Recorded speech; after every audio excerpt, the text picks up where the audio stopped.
Welcome. It's 1:02 and had a little trouble logging on this morning, or this afternoon. So welcome. Good afternoon. And welcome, Eric. It's kind of nice to be back to work in 2023. And I don't know about anyone else out there, but I've gotten a couple of come list me calls and a buyer all in the last few days. So the market's out there. It's time to get back to work. How are you? How's your business so far? What business? Well, we stay pretty busy doing what we do here. I'm like, where do you find the time? I have a few coming up in spring that I know of from past clients who are eager to get listed. They want to do some repairs before they want to bring it to the market. So I'm being very patient.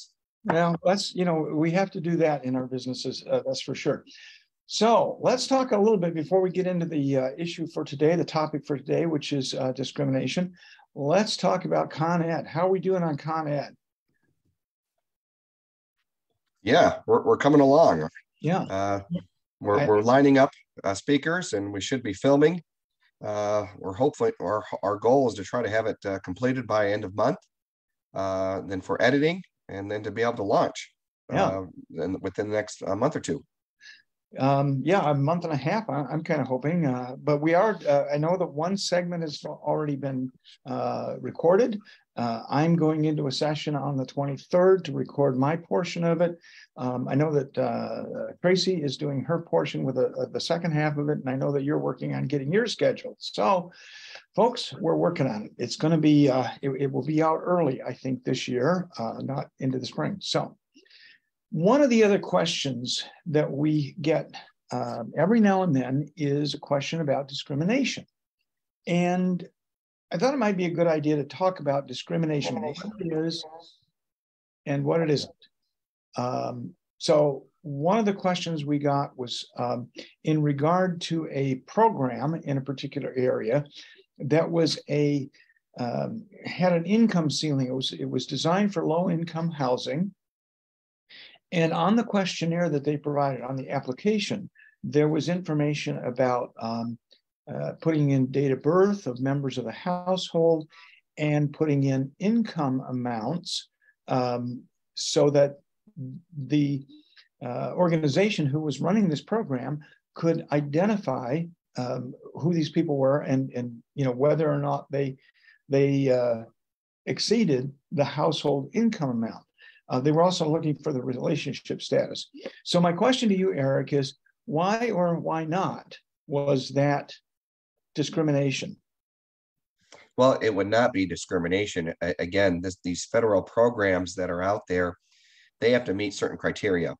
And they want to make sure that the individuals who are going into these apartments or condos or housing do have that low income, because it was designed to help families that didn't have a certain amount of income.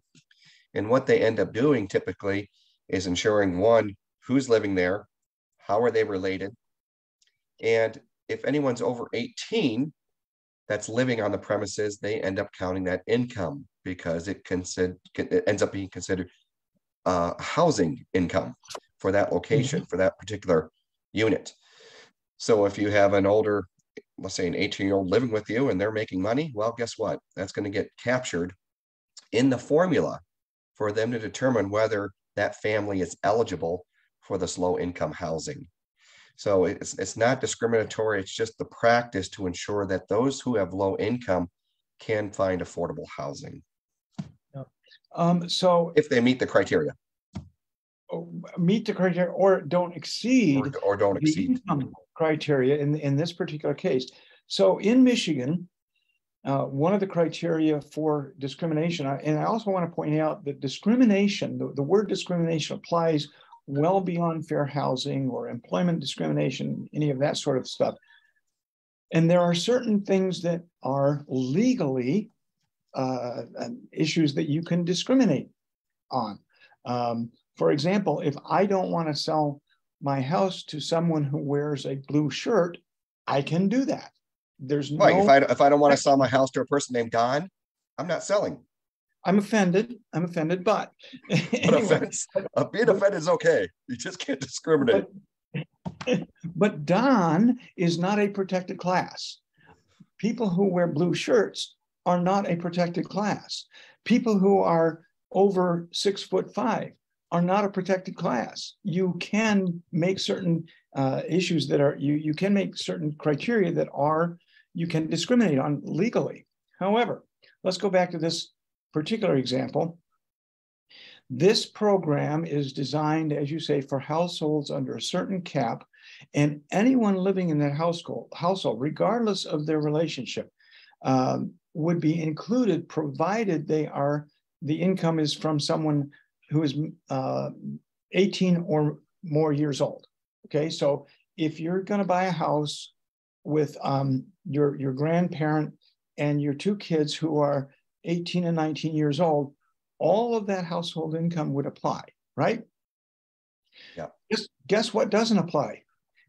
Any income under that age level of 18. So if I have a 15, 16, 17-year-old kid who's out working part-time or even full-time, that income would not apply under this particular program. So as we look at the Michigan law regarding discrimination, how doesn't that sort of butt up against this familial status or marital status in Michigan that you cannot discriminate with? Again, I always have to go back to what is the program that's being offered, and what guidelines do we have to follow? What's written down there? Does it butt up against it? It could be, but again, certain federal programs are there to ensure that certain individuals can get into housing. Just the way it is. So what? So could someone say, yes, we're discriminating against those who have money? Yes, but again, we're not a protected class. People who have money are not a protected class, and that's so important. And what I'm going to do after we wrap up here today is I'm going to put the actual fair housing law for Michigan, and I'm going to post it on our Facebook Connect page in this link so that everyone can look at it and understand who are the protected classes and who are not. Yeah, and I guess I would say this, Don, when it does come to fair housing, because that's really what this is. Title 8 of the U.S. Civil Rights Act, commonly known as the Fair Housing Act, it prohibits discrimination not only just in the sale of a home, but also rentals, leasing, advertising of housing. So as an agent, you need to be careful that when you're in your marketing, that you're not discriminating against those who might be looking at this property. Okay. And always be professional. And so let's pretend you're a property manager renting out houses, apartments for your client who is the owner of the property. And you get a phone call from someone who says, yes, we rent to families with children, but our children's section is full. How loud should the alarm bells be? Again, familial status you can't discriminate against. Exactly. The whole children's section issue is really bad. You're gonna. How can I be sure that you can pay the rent? Let's say that you get that question if you're a property manager. Well, I think one, you need to have a process in place that you treat everyone the same, that everything is done the same. When you're doing background checks or whatever, everyone goes through the same process. Don't pick and choose. When someone calls you on what the process is, make sure that your owner or whoever you're representing has a process in place that is the same. It's got to be the same all across the board. Well, when you're doing checks. If you are a buyer or a renter and you start hearing words when you call on these things, and you start hearing things like, I rented that apartment or I sold the house right after you called, would that cause you reason for some concern or question? It might a red flag might come up for me to do follow-up. Yeah, so exactly. And so what should agents be watching for and careful about when they get calls? Because sometimes you'll get a call from, oh, here's a good one. When agents say, I have to pre-qualify you before I can show you homes. Now, from a business standpoint, that's a wise thing to do. You don't want to be out running around showing houses to people who are not qualified. But you just hit on exactly the key element that has to be in place to make sure that you're not exercising discrimination against a protected class. When you said your approach has to be consistent, you have to do it the same way every time. Can you add more to that? Yeah, so there's a couple different ways of practicing real estate. One, you show everyone who calls that you want, if they want to go see a home, you just do it. I don't practice that way. Anytime someone calls and they want to utilize my services, I always ask before we do anything, first of all, you need to get a pre-approval. And then we're going to sit down and talk about the real estate agency disclosure. That no, hey, if you're going to hire me, this is how I'm going to be acting as a buyer's agent for you. I need this signed. So I do that every single time with those clients who are, whether I meet up with them, cold calls. You have to have the consistency because as soon as if someone were to call me and I go and show them a home without going through that pre-approval, and yet someone else who calls me and I don't do that process, they could make a claim against me. And then what am I going to say? Yeah, I don't know why I didn't get a pre-approval from customer A, but I forced customer B, client B, to get a pre-approval. It kind of makes you look in a very bad situation, especially if there's a claim made against you. And good luck trying to defend that because you really screwed up because you didn't follow your processes. So your consistency. So let's talk a little bit about testers. Have you ever been tested? Do you think? I have not. And I'm thankful for that, but I'm more than willing to be tested. I treat everyone the same. It's like, hey, here's the process. I know what I'm doing. If you want someone who's going to watch out for you, explain the processes, here I am. If you want someone else, go hire someone else. We're all not created equal when it comes to real estate practice. Yeah. So for any of you who have not experienced testing, you may not even know it. If the testers are really good, Right. You won't even know you've been tested until you get the call or the notice in or the letter in the mail. Yeah, that says you come visit us, come see. You're in violation. Yeah, that's not a good letter to get. But I'm pretty sure that I've been tested out there, especially during an open house or a showing with someone who is not my client. I'm doing an open house, or they call to see a house, and I don't get a pre-qualification letter.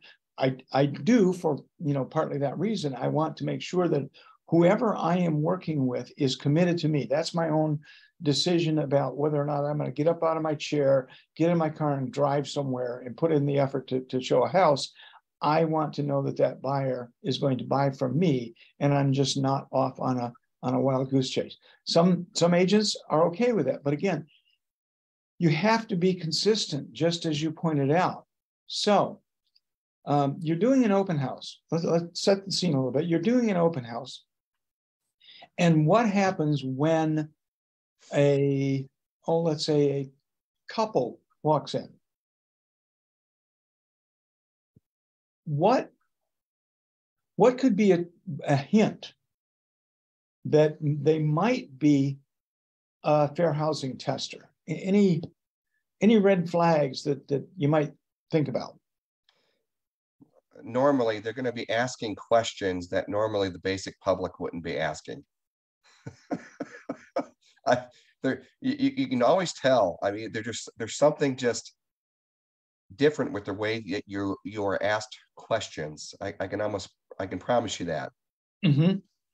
I had a situation once where I was in an open house.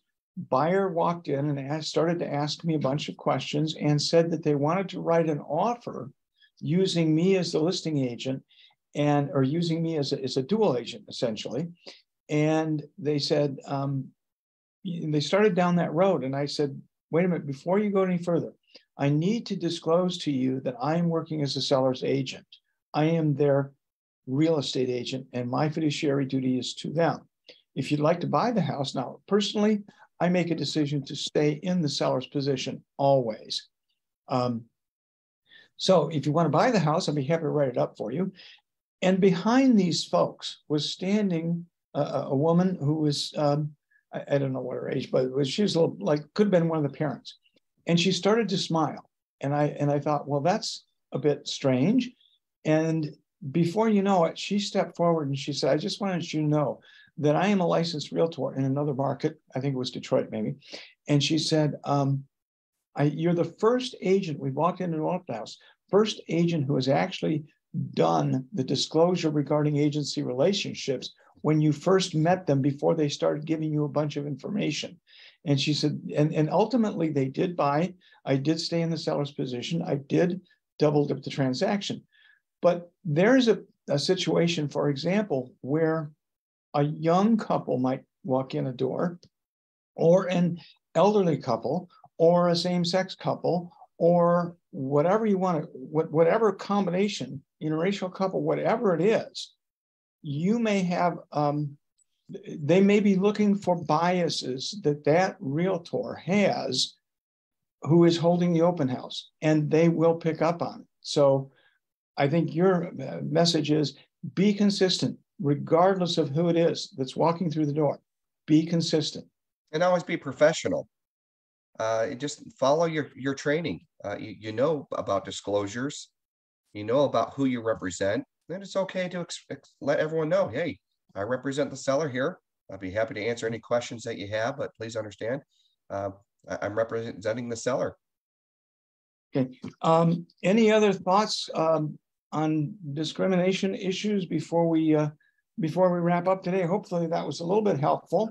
And as I said, I'm going to post a PDF here file to the Facebook Connect on the fair housing laws in Michigan, so that people can review them. Yep, sounds good. I guess if anyone was really cared or wanted to know about Title 8 of the U.S. Civil Rights Act, it was signed by President Lyndon Johnson into law back on April 11th, 1968, 7 days after the assassination of Reverend Dr. Martin Luther King Jr. Wow. And then basically the Michigan Elliott Larson Civil Rights Act also prohibits housing discrimination based on age and marital status. Just let people know that the familial status protects children under the age of 18 living with parents or guardians, and it also protects pregnant women. Just some FYI.